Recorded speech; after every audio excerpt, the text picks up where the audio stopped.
Hi, I'm Annabelle Butler, and welcome to my Rumen Health webinar series. Today's topic is stress in beef cattle, focusing on how stress affects rumen health.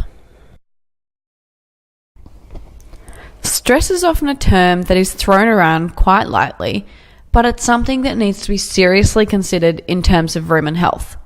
So I believe that stress is probably one of the biggest factors affecting rumen function, and it's something that can be easily addressed. But the first step is to determine where in your business possible improvements can be made. So as I somewhat alluded, stress is almost completely reflective of management, although is also present as nutritional stress, reproductive stress, and the list goes on. In general, there are some major factors that affect the rumen and therefore overall production. Those listed on the screen now are just some of the results from a dysfunctional rumen.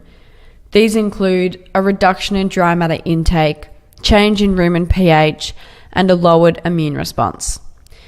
Now, this is not what you want, is it?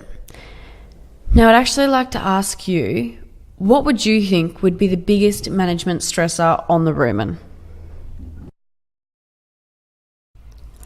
Transport stress, which includes prior to and during transport. So when cattle are trucked, shrink occurs. This happens through a somewhat chain effect depending on the travel time cattle go through.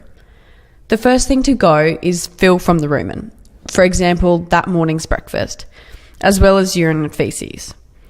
The next thing to go is actual body weight. This occurs through dehydration and the subsequent cell shrinkage that takes place. So when these stages of shrink actually occur depends on the length of transport, the quality and the quantity of feed and water given prior to departure. Tissue loss through cell shrinkage is particularly important as there are a few negative impacts that are difficult to rectify. The first is nutrient deprivation, which stimulates the mobilization of body fat reserves. And the second is feed and water deprivation can also affect the rumen ecosystem and cause microbial death, which stimulates a subsequent release of microbial endotoxins. According to one source, the length of the shrink period is critical to note. Cattle begin to lose body weight as soon as movement commences. However, the first few hours off feed and water show the greatest effect. A particular study showed that steers off feed and water at dawn had these effects on the screen on shrink and the subsequent body weight loss. Although this is only an estimate, it clearly shows the effect of travel time. And as you can imagine, the longer that an animal travels for, the greater the amount of shrink. A few kilos may not seem like a lot, but when you start to look at body weight differences against a grid for 100 head, it adds up pretty quickly. However, it is not necessarily the shrink that occurs during the travel that is the issue, but the recovery time from this. Rumen recovery time varies in importance depending on your enterprise. However, it actually doesn't matter whether you're selling cattle to a feedlot, buying in cows and calves, or selling cattle to an abattoir. In all of these situations, it is either the recovery time from shrink or the paid weight at the other end that is important. In saying this, the travel time that must be undertaken is often non-negotiable depending on where the cattle are being trucked from.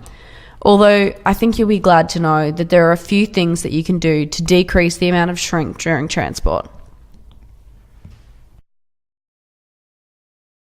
The first thing to be aware of, as I'm sure that you are, is the timing of transport. This includes the time of day and the time of year. As you could probably guess, the hotter the temperature, the more shrink there is. This is generally due to the increased respiration rate and the use of internal fluid to cool the animal. But, interestingly, the amount of urine and feces excreted in hotter conditions were less than when trucked at a cooler time. The time of day is also an important consideration. This is because cattle often feed at dawn for several hours to get their fill. If cattle are allowed to have this feeding time prior to transport, it greatly decreases body weight shrink. This is because they actually have content in their stomachs as the first point of shrink, which can result in the animal being up to 1.9% heavier. The next factor that helps to decrease shrink are stock handling practices.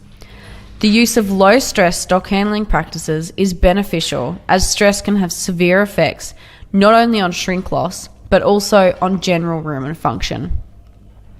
Once cattle are yarded prior to transport, depending on the yarding time, it is important to provide some feed and water. A type of roughage will generally suffice to keep the rumen full and can also contribute to a low-stress environment prior to trucking.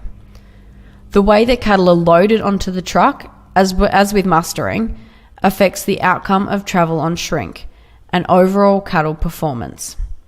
The quieter the job can be done, the better the rumen and the cattle in general will travel. Something else to consider is the preconditioning of cattle prior to transport. Although not specifically preconditioning, a very basic general rule applies.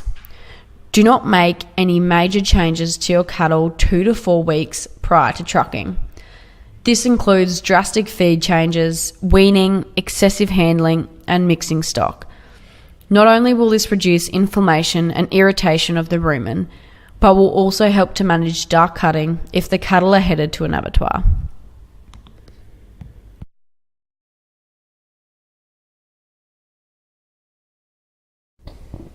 However, in saying all of that, transport stress is definitely the biggest stressor on the rumen, although there is certainly a range of others with a big impact. So, what are some examples of causes of stress on the rumen? So this can include sale yards, new environments such as feedlots, social and behavioural changes, which is what I mentioned before about mixing stock, new feeds and even a big change in quantities, and immunological stressors such as disease.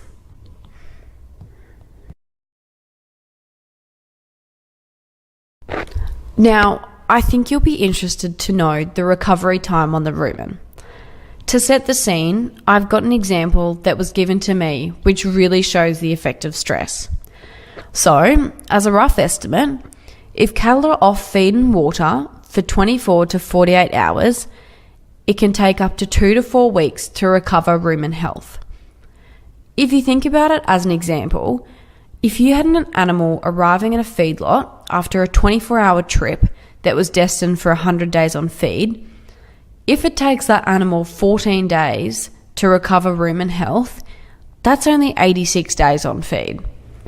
Whether you're operating a feedlot or not, every beef enterprise can benefit from this knowledge and put practices in place to manage this. As previously mentioned, the best mitigation strategy is preparation. This can be done in terms of diet as well as the management practices undertaken before transport and on arrival to the final destination.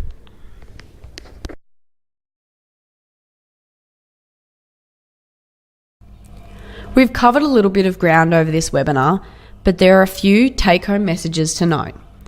Number 1 is minimise big changes with your stock and accommodate for this where possible. And number 2, utilise low-stress stock handling.